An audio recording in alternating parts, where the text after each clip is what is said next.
Welcome to Live Free. I'm Angela K. Austin. Together, we'll discuss books, we'll explore the world, and we'll do it with some of my closest friends. And hopefully, we'll make new ones along the way. Hey everybody, it is Angela K. Austin, and I am here with my friend Siera London. Say hey, Siera. Hi, everybody. All right, so today Siera and I are going to talk to you guys a little bit about the business behind self-publishing, marketing, and what that marketing strategy can, should, could look like. And just a little bit about what we do as self-published authors to try to get our books in front of people, the tribes we use, some of the marketing tactics we use, but just what we do, how we do, why we do it. But before we get started, Siera, for all of my throngs, my millions of listeners, can't hit Yes. you first, my millions of listeners, tell the world who you are and why you write what you write and why you do what you do. Oh, gosh. Well, I am a contemporary romance writer. I have a military background. I spent 22 years as a Navy nurse, so often I do feature military characters in my books. So far, I've been writing for 5 years. Yeah, this is my 5th year as of March, and I have about 25 books available, five different series, and that includes one paranormal, and yes, I am going to write more, and one crime fiction novel. Yes, I am going to write more. and why do I do what I do? I think I've always been a natural storyteller, even as a child. I'm the kid that at the family reunion, they would say, go ahead, you tell the story, you tell it better, you do it. So I'm the one where, when they want somebody to imitate Tina Turner or Diana Ross, I like big hair, that's me. So I think you and writing, me both, look at this. So I think writing was just a natural transition for me. And even though I didn't really start focusing on my writing career until I was done with my military career, I think I always had stories churning in my head. And I've always been a reader, and I read everything more than fiction, more than just romance. I enjoy reading. I wake up in the morning, I open up my Flipboard, and I start reading through stories. Like, that's how I start my day. Well, I have to do my quiet time and my prayer, because we all need that right now. We all do. In my opinion. Yeah, and then I go through my Flipboard. So yeah, and I do what I do. And I love that, because like you say, you write in military, and we've talked about this before. I have a lot of military in my family, and I've done a couple of military books too. Mine focused on the women. I had a homeless homeless vet, and I also had a mother, or she was a widow as you follow the story. And it was more about how they both kind of dealt with it. One who's discharged medically and one who's just trying to survive after, she loses her husband. So I looked at it from different angles. But because I've never been in any branch of the military myself, I thought about it when I was younger. I was like, I'd go into the Army or the Air Force, and had a conversation with one of my uncles. He was like, I was like, what's that? What are you trying to say, Unc? But so I never did, but I actually did do like a physical and everything. I was just like this close. And then I got a letter in the mail from my undergraduate university saying that I was accepted and that I had scholarship. I was like, well. Yeah, bye. It was nice while it lasted. And off to DC I went, I know.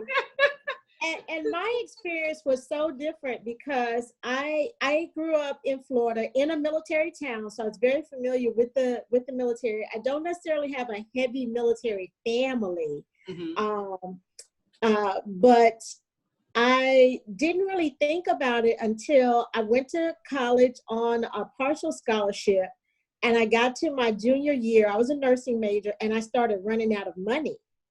And then that's when like the whole military thing came back to me. And I'm like, hey, I wonder if they'll help me finish up my last 13 months. So that tells you how far I had gotten into my program. I only had 13 months to graduate my bachelor's. And it's funny because initially I went to go join the Army. Like you, I had done my physical. I'd gone to Fort Benning, Georgia, and done everything I was supposed to do. And they messed up my paperwork. Oh. And it just so happens I had spoken with more than one recruiter. And so I went back to the Navy recruiter and I was like, if you could get a check in my hand by the time school starts, I will sign whatever papers I need to. And I love it. Yes. And that's how I ended up in the Navy as opposed to the Army. And I knew nothing about the Navy really, but that's how, that's how I ended up in the Navy as opposed to the Army. The other two I did not consider. I didn't consider the Marines or DOT, the Coasties. I didn't consider those two. But, How long were you in the Navy? So I did 22 years and then I retired. Yeah, very thankful. That is very thankful. Yeah, I have uncles and cousins. I have a lot of family who all went into the Army. I do have some family that went into the Navy and who retired from the Navy. So I always thought that I would do like the Air Force, but I looked at the Army and then, my university called and I was like, this is what the universe does. You make a plan, the universe throws something else at you. Go figure, right? That is so true. Yeah. But I'm glad for my time in uniform because, that's so much a part of the stories that I tell. Yes. And I know when a lot of people think of a military, even military romance, they see a young white male. Mm-hmm. And oftentimes they'll see certain types of careers in the military, like Army Ranger or a Navy SEAL or something that's very combat related. Yeah. And they forget that, or maybe it's just not in the forefront of their minds that there are so many career fields represented in the military and that there are a lot of women that serve too. And so oftentimes, like if you read a Siera London romance, you will find military heroines in my story as well, because like all of us, like we want to see our stories represented in literature. And, I'm a female vet. I'm an African-American female vet. And so, I incorporate my own experience into my characters. And that's important to me. And that's one of the questions I wanted to ask you. And I do want to go back to some of those non-traditional or other roles that you were talking about. But does that make military your favorite genre to write within, doing different angles on that? Or because I know you cross genres like I do, like you hinted to at the top, you do all, paranormal, crime. So what do you have a favorite genre? And I like to ask this of a lot of authors because I know a lot of us cross over, but do you lean toward the military story? I would say no. I would say no. And the reason why is my favorite genre to write is romance. So now when you start breaking down into the subgenres, it's really hard because like I said, I'm a natural storyteller and I see stories all around me. And so oftentimes there are military elements and characters that I can incorporate into my story, but not all the time is the story theirs, Sometimes they're a secondary character. And I like that too, right? Because our lives are very diverse, right? Like I did 22 years in the military, but not every one of my friends are from my military background, okay? Exactly, yeah. And so, and so my characters are the same way. Yeah. It's really good though, because to show, because a lot of people in the niche kind of market that we work within, right? Mm-hmm. Because we write in romance, And then, we start whittling it down. We might write in AA romance, and then we might write in IR romance, and then we might write. So once you start, like you were saying before, this is the world of romance, and then it gets broken down into all these little pieces. For me, I like to slice and dice it and just show people like all these cool different aspects of the life of a woman of color that they just may not even be aware of. I was listening to some interviews by Beverly Jenkins the other day, and she was talking about how she likes to do this kind of educational whatever with her stories. I was like, see, that's why I like Miss Bev. Yes, I do she is too. fabulous. She's fabulous, right? So I write in this whole thing of these historicals in some ways, because I do these historical fiction. And, in writing in those historical fiction, I started looking at like, especially because I'm writing in that 19th century historical fiction. Yeah. And it's like, what is the American dream in 19th century, America? It's right. Really what does hard. that look like? What does that look like? So being able to find that story that I could tell was really difficult for me. So, I had to reach back on my Southern roots. And I was like, oh, abolitionists. Angela, I have to write about abolitionists. And so I incorporated abolitionists into my stories, and I started, because I like that whole vein. So when I started looking at romance, because I am really at heart, I think a women's fiction author, and I've said that, I feel like just beating the drum.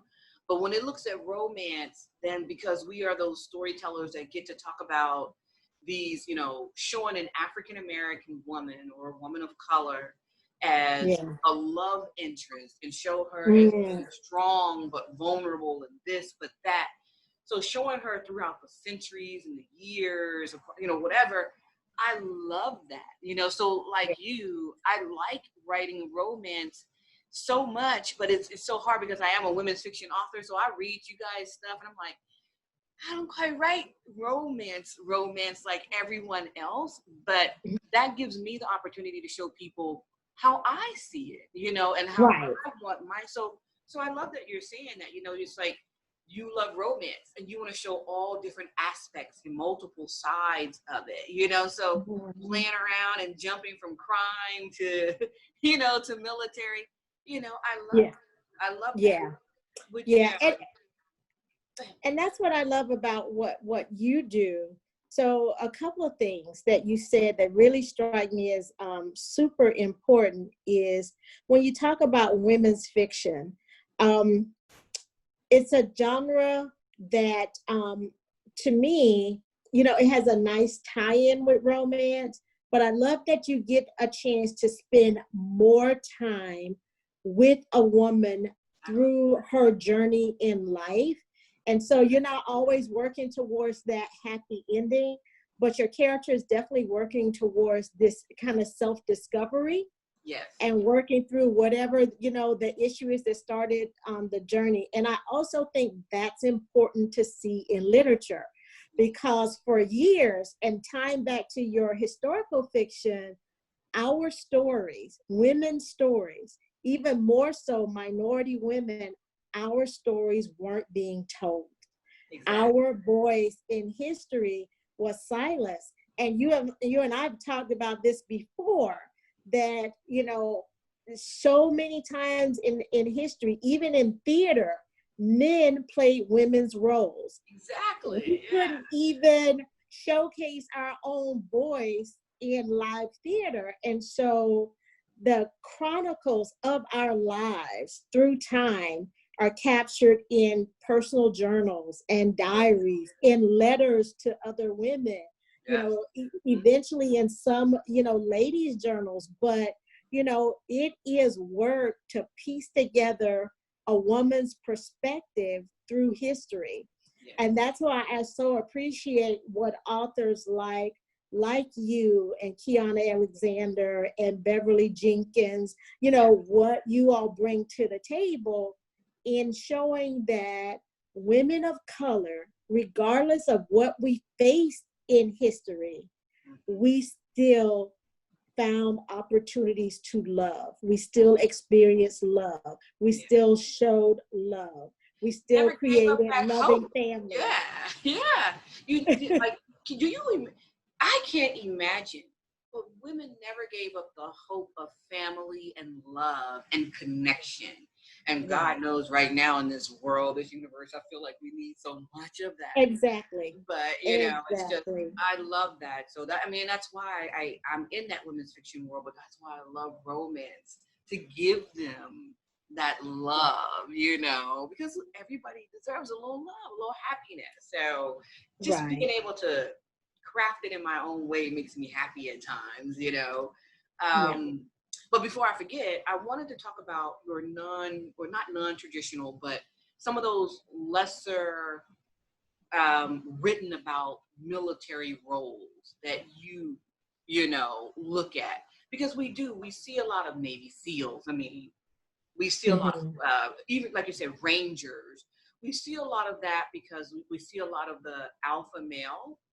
And a Yes. lot of people attribute those types of roles, that type of story, to that alpha male, that Yeah. protector and blah, this and that. And I still say I love beta male. I was actually binge watching one of my favorite shows, which is this show called Medium. And Okay. I would squarely describe her husband as a beta. But Uh-huh. man, if I don't think he's amazing, he's like cooking for the kids. He's like, calling her like, babe, where you at? Why are you not at home yet? Well, what's happening? Are you safe? It's like, Yeah. I love his attention. I love the way he cares for her, Yeah. but he does it in a different way, because he's not like a machismo kind of guy. But I love that show. So tell us a little bit about your military, or tell us about your characters, about a little bit more about some of your stories. We can go into a little bit about the Lunchtime Chronicles and stuff as well. Yeah, okay. All right. So, well, the first book that started my writing journey was this book right here, Chasing Ava. This was, yeah, this was my first story. And I'm working on the last book in the series now. It's called Losing Logan. But what I love about this story, these two characters, Logan Masters and Ava Walters, is Ava is a fascinating woman to me because she is a woman who doesn't trust her own judgment. And she's a Black woman. And I love her journey because sometimes as women of color, we aren't allowed to be fragile. We aren't allowed to admit that something is emotionally broken. And that's why I love Ava's journey so much, because you see her grow through this story. She's a woman who had a really bad relationship, and she has some PTSD from that relationship. And because of it, she's very guarded at the beginning of this story. And she meets a man, a hero, who has had his own relationship troubles, and he needs to be able to trust a woman with everything. And he needs no boundaries in a relationship, or he has trouble trusting because he doesn't trust secrets, because he's been burned by secrets, women, keeping secrets in his life. And so these two characters kind of have the same issue, right? But they're at opposite ends of the poles. Mm-hmm. He needs to trust with everything, and she can't trust. Yeah. And so I love her journey because it's not a role you often see portrayed by a Black woman. Mm-hmm. A Black woman who isn't, kind of this big mama-like persona, who has everything together, can get anybody told at any moment, handle everything, have a solution for everything. And that's not Ava. Solution for everything. I'm trying to figure out things every day. I'm like, what? Yes. And the interesting thing is that I learned through this character, and I took some criticism for this character, more than I thought I would get. One is that even though we know what PTSD looks like in men, we may not recognize it in women. Yes. That was one of the things that I got from this character. And the other thing is, I think some of the readers who read this book and enjoyed the story, but they were still really angry at Ava because it was like, well, why is she broken? Like she wasn't allowed to be broken by, you know, this abuse that she suffered. Yeah. You know, that's a really, that's important. That I'm so glad you said that, because that's really important, because, you know, we've been, you know, at different, you know, events and stuff together, but that's one, and I've said this a million times, I describe a lot of my characters as broken. I have a book that'll be coming out soon called Broken Road. And I like that term because, and what is it? I want to say it's a Japanese art form, and I can't remember, I don't know if I'm right. Somebody comment, you know, and let me know if I'm right or not in the, you know, in the comments to this, but it's this art form where they will, you know, like broken glass or whatever, and they'll put it back together, and they put it back together to where you can see all the cracks. So they enhance all of the cracks and the breaks. Yeah. And they talk about putting it back together and how it makes it stronger, you know, and, you know, and especially like when you think about the world today, you know, being afraid to admit that you need help or afraid to reach out. And like you said, what you said is so true. One person who needs to know that they can share everything with somebody, or they don't trust, and another person being afraid to trust because, you know, world is harsh. That's so real. That's, you know, that's like who, I mean, I can pick out myself in both of those, you know what I mean?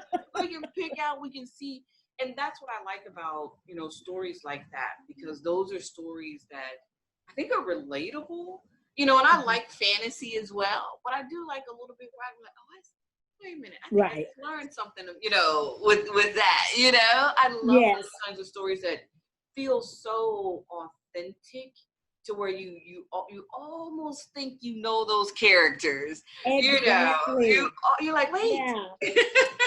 Yeah, and I so feel that way about Ava and Logan. You know, oftentimes I'll get asked, who, you know, out of all of your books, who are your favorite characters? And I was like, I don't know if I can really pinpoint, but I do know that I enjoy spending time with Ava and Logan. And I think it's because they are so real. They are so real to me, and they are far from perfect. And even when they get there happily ever after and early on happily for now, I'm like, it's still not perfect. Like they haven't figured it all out, but they know that they love each other, and together, like they will hold it together like we do in our relationships. Like you and me, we can hold it down. Like it's not perfect, but I love you and you love me, and we're going to hold it down, and we're going to get there, or we're going to get as close as we can. Right? Exactly. That's what you hope for, right? That's what, I mean, you hope for. You hope you've got that kind of ride or die partner in your life. You know? Hope we not die, but definitely ride. A long ride. Yes. Ride and ride. Continue ride. And more ride. And more ride. I get it. Ride and more ride. That's it. Moving forward. Ride and more ride. Cool. And tell us a little bit about, because I know you also have the Lunchtime Chronicles, or what other books do you have? Because the Lunchtime Chronicles, we've talked about this before. I was trying forever. I was like, now, is this a magazine? What is happening? Like every time it came across social media, I was like, I'm confused. I need to read, and I need to figure out what's going on. So explain to everyone Lunchtime Chronicles, what it's all about. Okay, so let's talk about the Lunchtime Chronicles. Bam. Okay, Lunchtime Chronicles. So the Lunchtime Chronicles are, it's serialized fiction. So they are short, hot reads. Okay.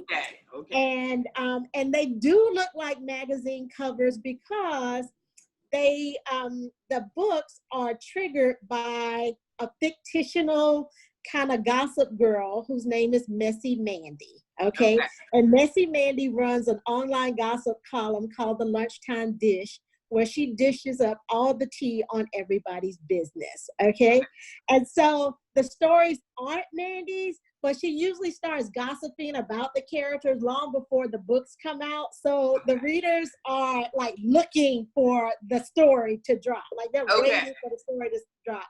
And what I tell people is Mandy's kind of like our version of Wendy Williams. Like, it's not her story, but she's telling it anyway, and she's putting her spin on it. Okay. Okay. And that makes so much sense, because I was like, wait, what is happening? And then I would read it, and then there'd be some links, and I was like, I'm so trying to figure this out. I need to know more about Lunchtime Chronicle. So it was so funny to me when I finally figured it out. I was just like, okay, nah.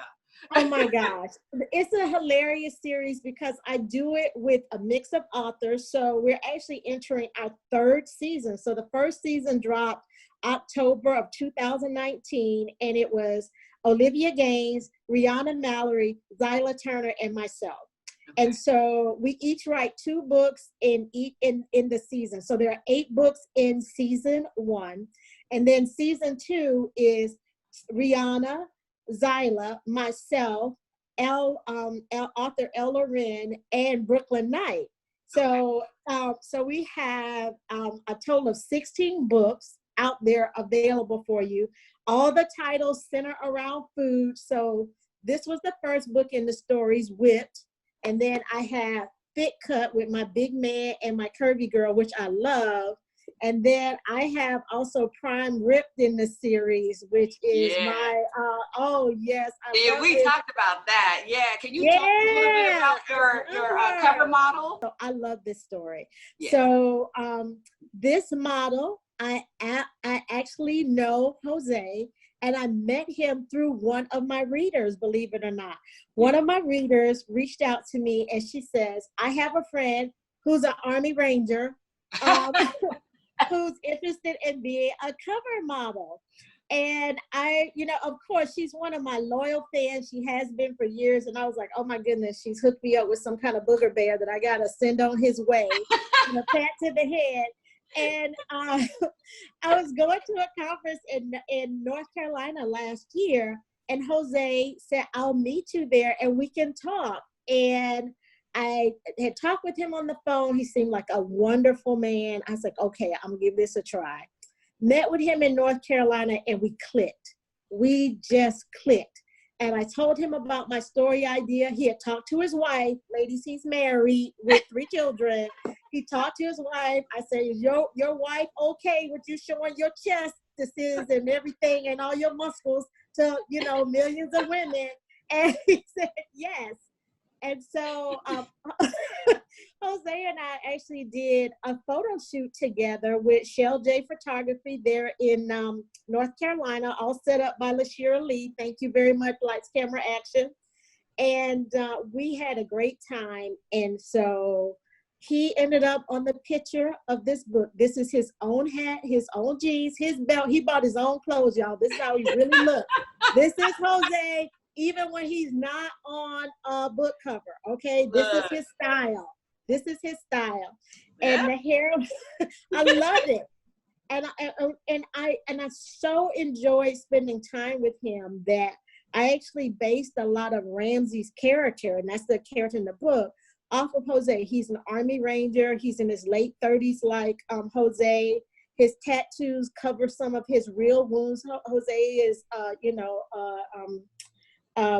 wounded warrior, and some of his tattoos do cover some of his, his bullet wounds, his scars, his scrapes, his surgeries.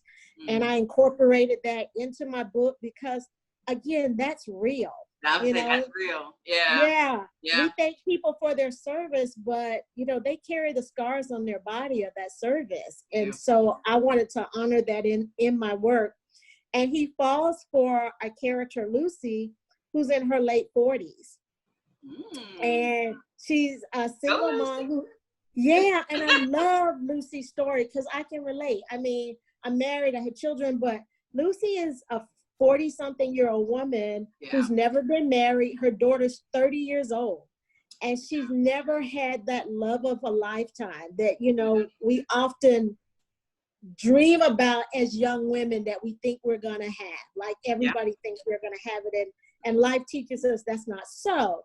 But what I love about Lucy is that even though she's a beautiful woman, she realizes, even though she's an attractive woman, she realizes she's not the prettiest girl anymore, right? Like she's not the the woman when you go out, you know, with your girls, that every guy is jockeying to buy her a drink or ask her to dance. Yep. And so she's dealing with the reality of that.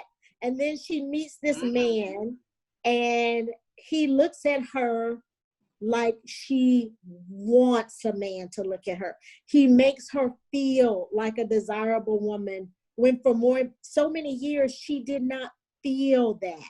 Yeah. And she's questioning, even though she's happy, should she trust it? Yeah. Should she trust it? Should she chance it?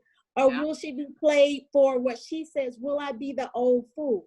You know? And which is true. It's so hard to trust stuff like that. You know, I tell people all the time, it's like being in my 40s and being single. You know, these are real questions, you know, and this is something that my single girlfriends and I talk about all the time. Like, how do you find an authentic person to share your life with? You know? So I mean, those are important questions. And I love when writing and romance handles that, you know, and I've said this so many times before, because a lot of the times when we look at romance, because it deals in fantasy, you know, so like you alluded to earlier, we all look for these great loves. And, you know, unfortunately, we compare so many things in our lives to these fantasy versions of things, you know, and so writing in the world of romance, this might be weird for people to hear me say, but that's one reason why I like to write in this world of romance that I think might be like realistic romance. Right. I don't know. Yes. It's like, I don't know how I phrase it. And I have lots of friends who write in the world of the billionaire and the seals and stuff. I don't write in it because I don't know it. I could research it, but I like that realistic, because, you know, and I know a lot of women, when they pick up a book, they want it to be a fantasy, but a lot of women, when they pick up that book, they want it to just be like a transitional thing. Like they get into that book and just for a moment, you know, they can see themselves in it and they can forget whatever is happening around them. And I love that. Yes, see, this is real. Lucy can relate. I'm having a hot flash right now. And Lucy can relate in that book. Look, Lucy can relate. I can relate. You are in your 40s. You can probably relate. You may not want to admit, but you can relate. Okay? Yes. But that's, you know, and that's what I, you know, put that in a book. I need to put that in a book. Can you imagine a woman being on a date and having a hot flash in the middle of the date and her whole face breaks out in sweat and her makeup starts to run? What? Yes, I know exactly how she's feeling. I can see that in a book. What? Put that in a book. We're both putting it in one. That is like, that would be real. And any woman over 45, which I am, would admit that is real. Very real. Every day. So now we've talked about these books and stuff. Yeah. And the kind of the promotion that you guys did for the Lunchtime Chronicles. Now that helps me segue into what I really want to talk to you about as well, which is Marketing 101. Yeah. So, because like you said, when we talk about, like I have a lot of friends who we talk about self-publishing, we talk about marketing. And you and I, like I said, we've talked about this. When you write, sometimes you just want to write. And you want to forget about, oh, why do I have to promote this? The book is good. People will find it. They'll read it. But in the reality, I mean, what are there, like 1 million books published a year? So it's probably more than that when you break down. Yes, I think you're right. You know, so how do you float at least to the middle? So, you know, when you talk about marketing and you talk about like some of the promotion that you guys have been doing even around Lunchtime Chronicles, right? You know, you guys start putting out promo teasers and stuff before the book's release, and then how you guys engage with those readers to heighten their anticipation. So they're like, hey, when is Whipped gonna be on the stands? You know what I mean? So let's talk about marketing, because, you know, when I talk to people about this, a lot of people can't even profile their reader for me. And I tell people all the time, it's like, okay, you're writing this book who's the audience? Who do you hope is going to pick this up? And Right. do you even know if they are? You know, so like for me, I do a lot of social media, and I didn't used to, full candid disclosure. I didn't used to because I worked full time and I Right. didn't need the money from my book. So I was kind of in that world of writing because I wanted to writing Yeah. for me, you know. But then as I started to be like, wait, Angela needs those dollars from the books. I was like, might need to, you know. Now, mind you, I have a master's in marketing and I teach marketing. So there's some stuff that I do because it's what I would call just more so my traditional marketing roots. And Mhm. so for me, growing and getting away from traditional marketing and looking at some digital marketing and looking at more social media platforms and like just different pieces to see what I need to do. That's been where my growth has been. It's like, how do I grow these things so I can get better at them? Because in Yeah. letting go of my hold on traditional, like, oh, traditional marketing, this, you know. So talk to us a little bit about how you see marketing for yourself as a self-pub author, you know, and putting this work out there and making sure it gets into the hands of the people you want to read it. Yeah, I think that the best things that I have learned, and there's been a lot, but I'll try and put it in a nutshell. One of the things you already said, knowing the audience that you're targeting is important, but even more so than knowing the audience is writing a book and knowing where your book belongs in the marketplace. Yes. So many times I talk to authors and I was like, so what's your book about? And it's like, oh, it's a little Space Jam. It's a little House on the Prairie. It's a little, it's a little Different Strokes. I'm like, so what is that exactly? I'm like, okay, and I'm telling my age, but I'm like, those are like three different worlds. Like, exactly who are you selling that book to? Yeah. So for me, and I'll use the Messy Mandy Project as an example. So these books, if you notice, they all look alike, right? Yes. That's a part of marketing. Like, you know what you're getting. You got three handsome men on the cover. Yeah. So you know that they are probably hotter books, right? Yeah. They're all relatively small. So these are short and hot, featuring hot guys, right? So that's a part of the marketing. Like, sometimes I see group projects and every cover looks so different that it's hard to tell that they all go together. Yeah. And that's important. Sometimes I even see it with a single author in their series where all the covers look different. And I go, is that the same series, or like what's going on? Yeah. So not only do you want to know your audience, your book needs to match what those people will be searching for when they go to a giant search engine like Amazon. You know, all of these books are IR. That's the only option. You're not going to get AA. You're not going to get mainstream. So if you go to IR erotica, short stories, you will find these books because that's what they are. And it's very clear. And all the covers look alike. You know, there's none with couples on them. There's none with women on them. So when you see them, you know that they go together. And that's even more important when you're working with other authors, because you want everybody in the series to sell well. Everybody. You want it to be a good experience for everybody. And that's key. You know, working with other authors who have a similar audience has really helped me to grow tremendously. Because if I write similar to what they write, not how they write, but what they write, then oftentimes our audiences will cross-pollinate. They will pick up readers from me. I will pick up readers from them. And because we're harnessing our energy of working together, we all pick up new readers. And that's important.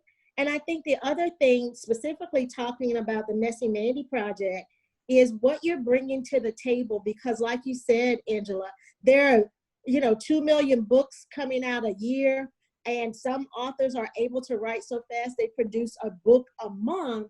So you have to have a hook that stands out. And so Messy Mandy is something kind of unique in the IR marketplace, and where she's not actually, a character like all of these on her story, but you get a little glimpse of Mandy and all her drama in every story. Yeah. And so she connects the books, even though every book is not her book. And it might not be kosher for these characters, but Mandy can say it. So she brings something different to the marketplace. And I think you have to do that right now. Like, even with romance tropes we're familiar with, the boy next door or the secretary and the boss. Well, we probably won't go with that one right now in the current environment, but you get what I'm saying, right? Yeah. But you got to put a unique spin on it for it to be fresh and to grab readers' attention, because there is so much to choose from. And I want to say, because like I said, before we get ready to close out, I want to mention the Rip Bodice annual report, because we talked about that so much. Yeah. So, or Siera and I have, not during this podcast, but we talked about it. But the Rip Bodice, they bring out this diversity report every year, or for the last 4 years. And when I looked at it, and for the 2019 report, I just want to pull this up so I can say it properly, but 78% of major romance publishers still have less than 10% of the books that they published in 2019 were written by people of color, right? Mm-hmm. And so, and the question that I always have every time I look at this is not only just that it's less than 10%, but how many people of color? Or is it like 2 people per publisher who have each written 10 books or whatever amount of books? So when we talk about this marketing for self-published authors, I always like to think about things like that, is that there's so much opportunity in the marketplace.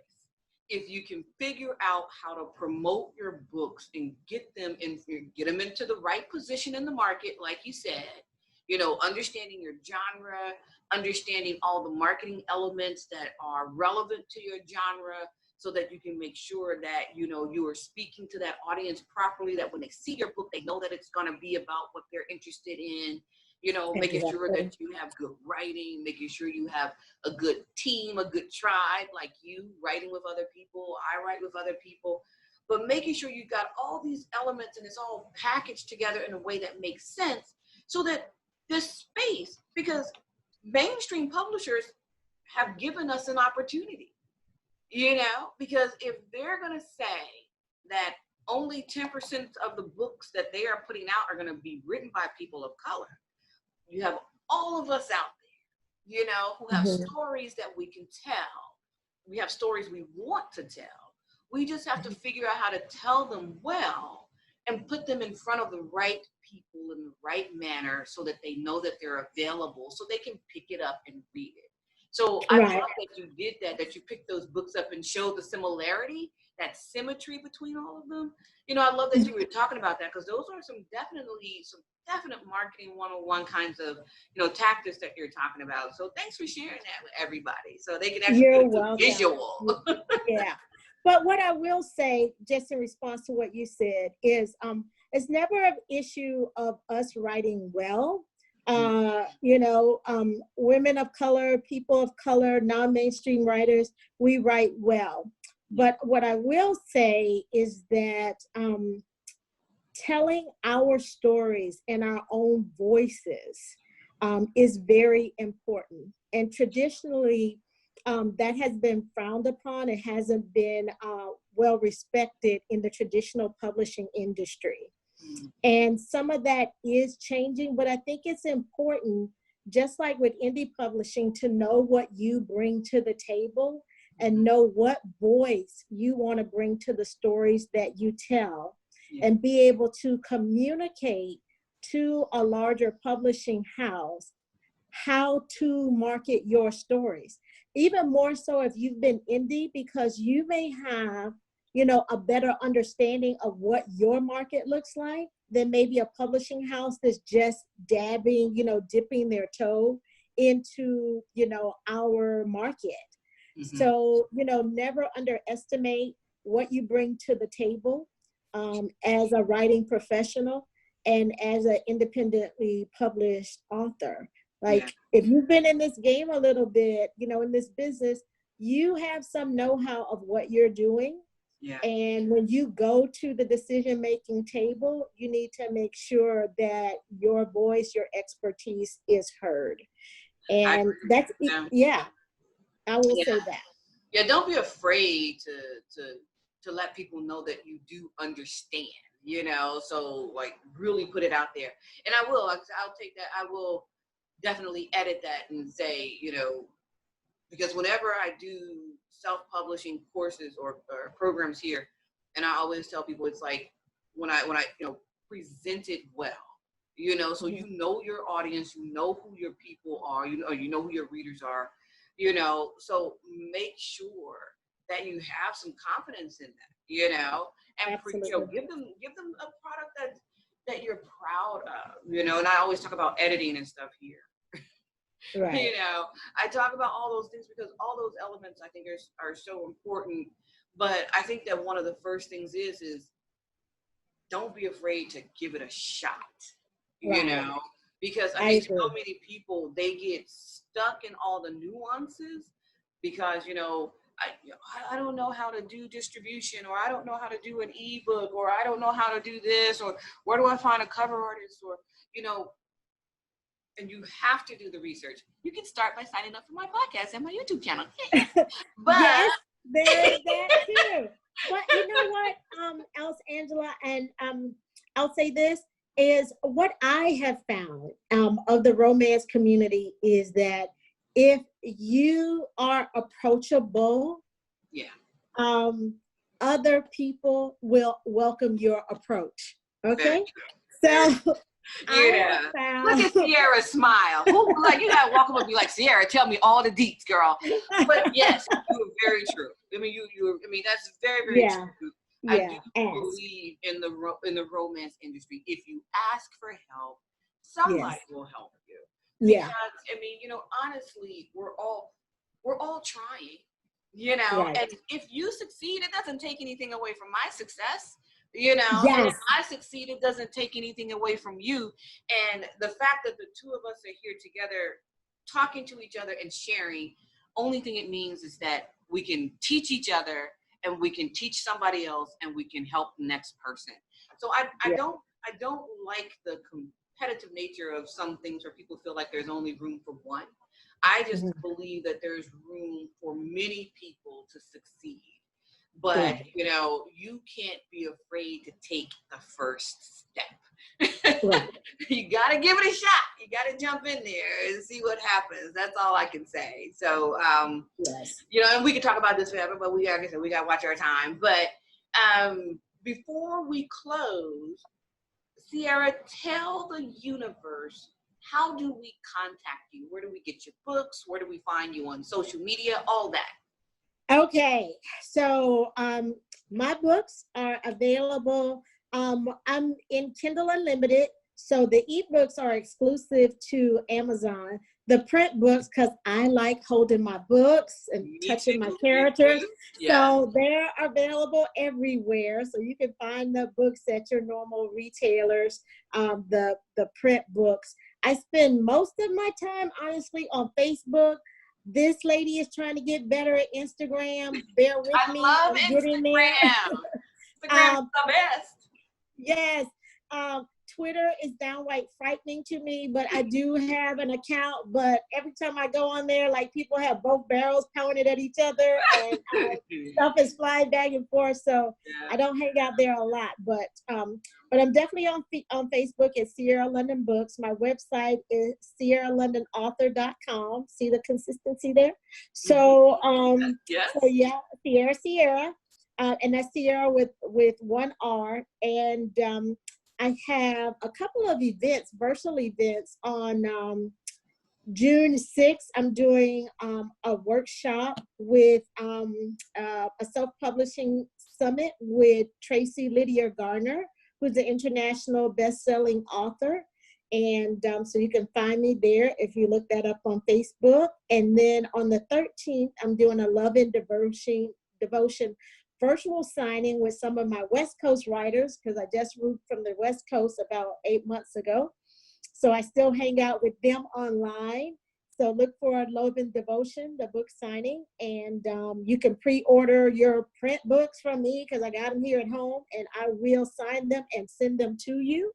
I don't have a problem with that. And we'll see what else happens. You know, I mean, right now I'm one of the board members for Romance Writers of America. And hopefully we'll have something coming out. Okay, I don't know what's going on with this cat. All right. This is Free Brenda. This is my little writing partner. Get down. Okay. As he said time's up. I know, right? It's like hey, it's over. I know. She got better manners than that. She really does have better manners. I don't know what. She's adorable. I don't know what that's about. Yeah. So we spend a lot of time together writing. She's like my writing partner. That's Free. Her name is Free. I love it. I know I got her for free on Black Friday from the shelter. So her name is Free. And and this is kind of our office space during the day. So she used to be in here, but she usually don't walk in front of the camera. Like, come on. I love cats. I love cats. I love dogs. I used to have both. I love pets. I love them. So. Yeah, I'm a pet lover too. But anyway, yeah, that's my little color patch tabby that hangs out with me. So adorable. No problem. Yeah, all right. Thank you. All right. So these kids, I'll be glad when they go back to school. But anyway. Oh, they won't be back till next year. All right. So everybody in the universe, this is Angela K. Austin, and today we had a conversation with my friend Siera London. I hope that you guys have learned something new about Siera that you didn't, maybe you didn't already know.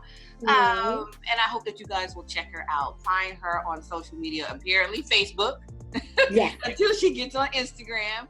But look her up, check out her website, check out the Lunchtime Chronicles, check out and my podcast. Which one?